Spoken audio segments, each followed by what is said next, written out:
داسې ویل کېږي چې ډېره موده مخکې په یو کلي کې یو ډېر غریب هلک احمد اوسېدو. هغه ډېر ایمانداره و خو د غریبۍ په وجه یې ژوند سخت و.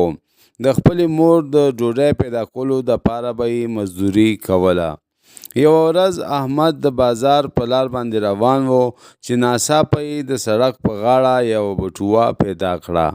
کله چې بټوه کولاو کړه نو په هغې کې ډېرې زیاتې پیسې وې. دا دومره پیسې وې که چېرې احمد ځانته کړی وې نو ټول ژوند به یې له غریبۍ خلاص شوی وې. خو ولې احمد ډېر ایمانداره و. هغه پوهېدو چې دا پیسې د بل چا دي او باید خپل مالک ته وسپارلی شي. احمد د کلي بازار ته لاړو او هلته یې آواز وکړو، چا چې خپله بټوه ورکه کړې وي ما سره ده را دې شي چې ولی ورکړم. یو مالدار سړي دا خبره واورېده او احمد ته رانږدې شو. هغه ډېر خفه و او ویې ویل چې ما نه بټوه ورکه شوې ده او په هغې کې ډېرې پیسې دي. نښې نښانې یې احمد ته وښودې. احمد هغه له بټوه ورکړه او سړي خوشحالۍ سره بټوه وکتله. ټولې پیسې پکې موجود وي.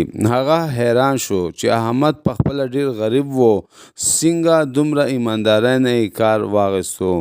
د دې ایماندارۍ په بدل کې دې مالداره سړي احمد ته نه صرف انعام ورکړو بلکې ځان سره یې نوکر هم کو. د دې ورځې نه پس احمد د ایماندارۍ په برکت باندې ښه ژوند تېرول شروع کړه او د ښه ژوند مالک شو. د دې کیسې نه موږ ته دا سبق میلاویږي چې همیشه دپاره ایمانداري کول پکار دي. د ایماندارۍ بدل که سمدستي نه خو وروستو خامخا میلاویږي او د ایماندارۍ په ژوند کې برکت هم زیات